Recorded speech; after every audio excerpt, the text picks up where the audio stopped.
మనకి ఇక్కడ పవన్ కళ్యాణ్ గారు ఉన్నారు కదా, ఇది ఎన్డీఏ కూటమిలో.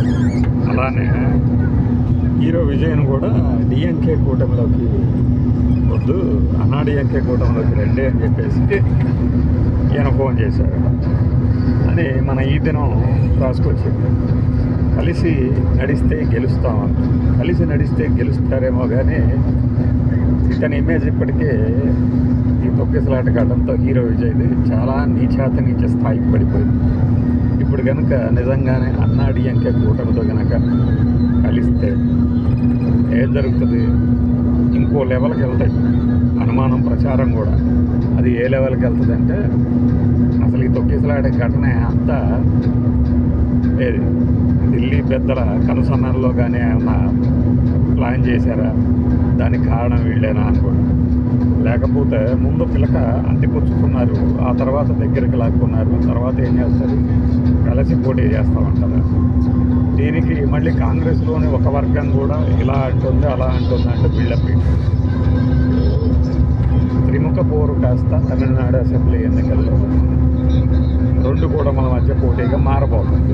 ఎలా ఇప్పుడు దాకా ఈయనేదో సింహం సింగిల్గానే వస్తుంది, ఎంత పోరాడో తెలుసు, అది ఇదని డైలాగులు వేసి అంతమంది చనిపోయిన తర్వాత ఇంతవరకు మొహమే బయట పెట్టాలి. ఇలాంటప్పుడు ఈయన సింగిల్గా పోటీ చేస్తాడా డబల్గా అంటే అసలు ఇంక పోటీ నుంచి తప్పుకున్నట్టు కనిపిస్తుంది ప్రస్తుతం సన్నివేశం. ఈ దృశ్యంలో అన్నాడీఎంకే బీజేపీ కలిసి ఉన్నాయి. మన పిఎంకే వీళ్ళందరూ ఇక్కడ డిసైడ్ చేసుకోలేదు. డిఎంకే మాత్రం స్ట్రాంగ్గా ఉంది. కాంగ్రెస్ దాని తోకలాగా ఉంటుంది ఇక్కడ.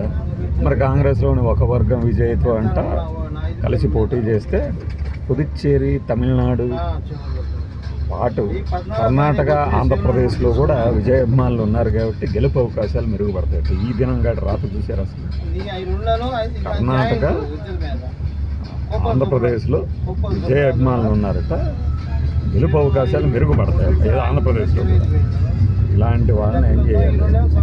మరీ బట్టతలకి మోకాలకి కూడా కాదు, వీళ్ళ అరికాలకి ఇంకా ఉదానికి ముడిపెట్టే ఎదవ ప్రయత్నం. హీరో విజయ్ని ఇప్పుడు వీలైనంత దూరం పెట్టగలిగిన కూటమి హ్యాపీగా ఫీల్ అవుతుంది.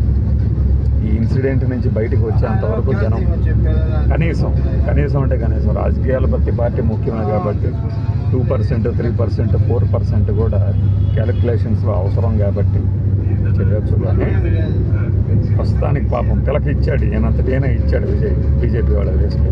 ఇప్పుడు గట్టిగా దగ్గరగా లాక్కొని పవన్ కళ్యాణ్ ద్వారా అట మంచిది, అలానే చేయండి. ఆ 25% 15% మనవాడికి కూడా అందిద్దాకోవాలి. బై.